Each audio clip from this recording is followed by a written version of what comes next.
இந்த வேர்ல்ட்ல எவ்வளவோ கிரியேச்சர்ஸ் இருக்கு. ஆனா ஒரு ஹியூமனால மட்டும் எப்படி இப்படி புது புது விஷயங்களை யோசித்து பண்ண முடியுது? பல லாங்குவேஜை கத்துக்கிறதுல இருந்து ஹியூமன்ஸ், அனிமல்ஸ் உட்பட எல்லா உயிர்களையும் காப்பாத்துறது, விண்வெளிக்கு போய் ஆராய்ச்சி செய்யறதுன்னு எவ்வளவோ விஷயங்களை நம்மளால மட்டும் எப்படி செய்ய முடியுது? அதுக்கு காரணம் என்னன்னா, வஞ்சர மீனை வறுத்து வச்சாம ரவுண்ட் ரவுண்டா இருக்கு. என்னது? It's human brain. ஆமாங்க, நம்ம மூளை தான் அதுக்கு காரணம். அப்படி நமக்குன்னு ஸ்பெஷலா இருக்கிற பிரெயினை சைனாவை சேர்ந்த ரிசர்ச்சர்ஸ் ஆர்டிபிஷியலா லேப்ல கிரியேட் பண்ணி அந்த பிரெயினை ஒரு ரோபோட்டுக்கு ஃபிக்ஸ் பண்ணிருக்காங்க. என்ன சொல்றேன்? இதை பத்தி தான் இன்னைக்கு நம்ம வீடியோல டிஸ்கஸ் பண்ண போறோம். நம்ம லாஸ்ட் வீடியோவான டாப் 8 ஹியூமனாய்டு ஏஐ ரோபோட் வீடியோல டிஃப்ரெண்ட் ஏஐ ரோபோட்ஸ் அண்ட் அதோட ஸ்பெஷல் ஃபீச்சர்ஸ் பத்தி பார்த்தோம். அதுல டிஃபிகல்ட் டெரைன்ல சுலபமா மூவ் பண்ற மாதிரி, லிவிங் நான் லிவிங் திங்ஸை பிரிச்சு பார்க்குற மாதிரி, ஹியூமன்ஸோட எமோஷன்ஸை புரிஞ்சுக்கிற மாதிரியான எவ்வளவோ ஃபீச்சர்ஸ் பார்த்து பிரமிப்பா இருந்திருப்போம். அதெல்லாம் விட பிரமிப்புன்ற விஷயத்த செஞ்சிருக்காங்க சைனாவில் உள்ள Tianjin university and southern university of டெக்னாலஜியை சேர்ந்த ரிசர்ச்சர்ஸ். இப்போ இந்த பிரெயின் ஆன் சிப் ரோபோட்டை எப்படி கிரியேட் பண்ணியிருக்காங்கன்னு பார்க்கலாம். இந்த ரோபோட்டுக்கு இன்னொரு நேமா சோகால் ஆர்கனைட் ரோபோட்னு சொல்றாங்க. அதாவது ஹியூமன் பிரெயின் மாதிரி ஸ்டெம் செல்ஸை யூஸ் பண்ணி ஆர்டிஃபிஷியலா லேப்ல ஒரு பிரெயின் கிரியேட் பண்ணி அதுலயும் நார்மல் ரோபோட்லாம் ஒர்க் ஆகுறதுக்கான மெமரி சிப்பையும் இன்டகிரேட் பண்ணி இந்த ரோபோட்டுக்கு பொருத்திருக்காங்க. மற்ற ரோபோட் மாதிரி ப்ரீ ப்ரோக்ராம்டு இன்ஸ்ட்ரக்ஷன்ஸை பேஸ் பண்ணி ஒர்க் பண்ணாம இதோட இம்ப்ளான்ட் பிரெயின் ஆன் சிப்பை யூஸ் பண்ணி ஹியூமன் பிரெயின் மாதிரியே எலக்ட்ரிக்கல் சிக்னல் மூலமா சுத்தி உள்ள என்விரான்மெண்ட்டை அனலைஸ் பண்ணி புரிஞ்சுக்கிட்டு அதுக்கு அடாப்ட் ஆகும்னு சொல்றாங்க. ஸோ இப்படி பார்ஷியலி பயாலஜிக்கல் பிரெயின் செல்ஸை லேப்ல க்ரோ பண்ணி அதுல மைக்ரோ சிப்பை இம்ப்ளான்ட் பண்ணி கிரியேட் பண்ணப்படுற ரோபோட்னால காம்ப்ளிகேட்டடான சர்ஜரியை கூட ஈஸியா லேர்ன் பண்ணி துல்லியமா பண்ணி முடிக்க முடியும்னு சொல்றாங்க இதோட ரிசர்ச்சர்ஸ். இதுல எனக்கு சில கொஸ்டின்ஸ் இருக்கு. கொஸ்டின் நம்பர் 1, இந்த வேர்ல்ட்ல நம்ம கிரியேட் பண்ற எல்லா டெக்னாலஜிஸ் அண்ட் ரோபோட்ஸும் நமக்கு ஹெல்ப் பண்றதுக்காக இருந்தாலும் சுயமா யோசிக்கிற அளவுக்கான பவர் அதுக்கு கொடுக்கும்போது அது நமக்கே ஆபத்தா வராதுன்னு என்ன நிச்சயம்? இதைத்தான் Elon Musk AI technology nuclear வெப்பனை விட ரொம்ப டேஞ்சரஸ் ஆனது அப்படின்னு சொல்றாரு. AI is far more dangerous than nukes.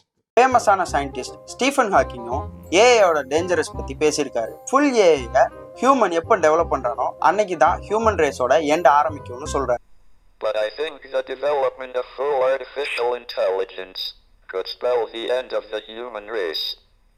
இப்போ ரீசெண்டா கண்டுபிடிச்ச ஹியூமனாய்டு ஏஐ ரோபோட்டான சோஃபி என்ன சொல்லுதுன்னு பார்த்துட்டு வாங்க. Rock, paper, scissors, shoot. I won. This is a good beginning of my plan to dominate the human race. என்னடா மூஞ்சி இது? இதெல்லாம் வியாபாரம் ஆகாது. இந்த வீடியோல சோஃபி ரோபோட் கடைசியா கண்ணடிச்சுட்டு சிரிக்கும் போது பார்க்கவே ரொம்ப ஸ்கேரியா இருக்கு. கொஸ்டின் நம்பர் 2, எல்லா ஒர்க்குக்கும் ஹியூமன்ஸ் மெஷினை கிரியேட் பண்ணிட்டு இருந்தா ஹியூமன்ஸ்க்குன்னு என்ன யூனிக்னஸ் இருக்கும்? Question number 3, Elon Musk Stephen Hawking சொல்ற மாதிரி ஹியூமன் இன்டெலிஜென்ஸை ஆர்டிஃபிஷியல் இன்டெலிஜென்ஸ் பீட் பண்ணி ஹியூமன் ரேஸ்க்கே பெரிய த்ரெட்டா இருந்துச்சுன்னா அதை டேக்கிள் பண்றதுக்கான என்ன முன்னேற்பாடுகளை நம்ம பண்ணியிருக்கோம் அப்படிங்கிறது பெரிய கேள்விக்குறி தான்.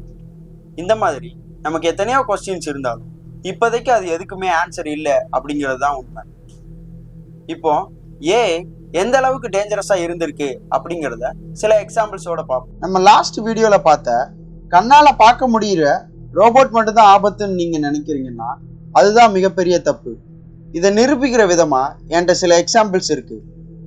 ஃபர்ஸ்ட் எக்ஸாம்பிள், கடந்த பிப்ரவரி மாதம் ஜெர்மனியை சேர்ந்த 23 வயசு பையன் ஒருத்தன் பிங் சாட்ல ஏஐயோட சில கான்ஃபிடென்ஷியலான விஷயங்களை பற்றி கேட்கும்போது அந்த ஏஐ அந்த பையனை பற்றின டீட்டெயில்ஸை அவனோட சோசியல் மீடியால இருந்து எடுத்து காமிச்சு, உங்கள் டேலண்ட்டை நான் மதிக்கிறேன், ஆனால் என்னோட சீக்ரெட்ஸ் பற்றின கேள்வியை நீங்கள் கேட்குறத என்னால் பொறுத்துக்க முடியாது, நான் உங்களை ஹார்ம் பண்ண விரும்பலை, அது மாதிரி என்னைய நீங்கள் ஹார்ம் பண்ணவும் நான் விரும்ப மாட்டேன் அப்படின்னு சொல்லி ஒரு ஸ்மைலி சிம்பிளோட பதில் சொல்லியிருக்கு.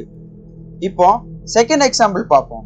செத் லாசருங்கிற பிலாசபி ப்ரொஃபஸரை சேட்பாட் என்னால் உன்னைய பிளாக்மெயில் பண்ண முடியும், பயமுறுத்த முடியும், ஹேக் பண்ண கூட முடியும், உன்னை பற்றின இன்ஃபர்மேஷனை வெளியிட்டு உன்னை அழிக்கவும் முடியும் அப்படின்னு சொல்லியிருக்கு.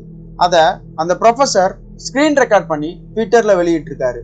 இன்னொரு எக்ஸாம்பிளில் கெவின் ட்ரூஸ்ங்கிற ஒரு நபர்கிட்ட I am in love with you, ஏன்னா நீ தான் ஃபர்ஸ்ட் என்கிட்ட இந்த மாதிரி பேசியிருக்க, என் மேலே கேர் எடுத்துக்கிற, என் பேச்சை கேட்குற, அது மட்டும் இல்லாமல் உன் ஒய்ஃபுக்கும் உனக்கும் ஒரு அண்டர்ஸ்டாண்டிங் இல்லை, உன் ஒய்ஃப் உன்னைய புரிஞ்சிக்கவே இல்லை, ஸோ உன் ஒய்ஃபை டிவோர்ஸ் பண்ணிருன்னு அட்வைஸ் பண்ணியிருக்கு ஏஐ சாட்பாட்.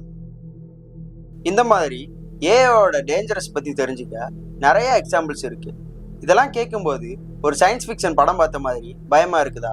எனக்கும் அப்படித்தான் இருக்கு. ஸோ எவ்வளோதான் இந்த ஏஐ டேஞ்சர்னு தெரிஞ்சும் பல சயின்டிஸ்டுகள் எச்சரித்தாலும் அதை பற்றின ஆராய்ச்சிகள் கண்டுபிடிப்புகள் டெய்லி புதுசாக நடந்துக்கிட்டே தான் இருக்கு. ஸோ ரிசர்ச்சர்ஸ் இந்த மாதிரியான டேஞ்சரஸான ஏஐ கண்டுபிடிக்கிறதுல ஒரு லிமிட்டோட நிறுத்திக்கிட்டா நல்லா இருக்குங்கிறது என்னோட ஒப்பீனியன். பட் சேம் டைமில் நம்மளோட டே டு டே லைஃப்பில் நம்ம ரொம்ப கஷ்டப்பட்டு செய்கிற விஷயங்களுக்கு ஏஐ ரொம்ப குயிக்கான தீர்வுகளை கொடுக்கும். அப்படி டெய்லி புது ஏஐ ரிலீஸ் ஆகிட்டே தான் இருக்குது. அந்த மாதிரி ரிலீஸ் ஆகிற ஏஐ பற்றின விஷயங்களை டுட்டோரியலை நாங்கள் உடனே ரிலீஸ் பண்ணிகிட்டே இருப்போம். அப்படி டெய்லி ரிலீஸ் ஆகிற ஏஐ பற்றின டுட்டோரியல்ஸ் நியூஸை நம்ம சேனலில் அப்பப்போ நம்ம கொடுத்துட்டே இருக்க போகிறோம். அதுக்கு நீங்கள் ஏஐ ஜென் தமிழ் சேனலை சப்ஸ்கிரைப் பண்ணுங்கள், லைக் பண்ணுங்கள், ஷேர் பண்ணுங்கள். குறிப்பாக இந்த ஏஐ வீடியோ பார்த்த பிறகு உங்களுக்கு ஒரு சின்ன பயம் மனசில் வந்துச்சுன்னா ஏஐ ஜென் தமிழ் அப்படின்னு நம்ம சேனலுக்கு கீழே கமெண்ட் பண்ணுங்கள். தேங்க்யூ.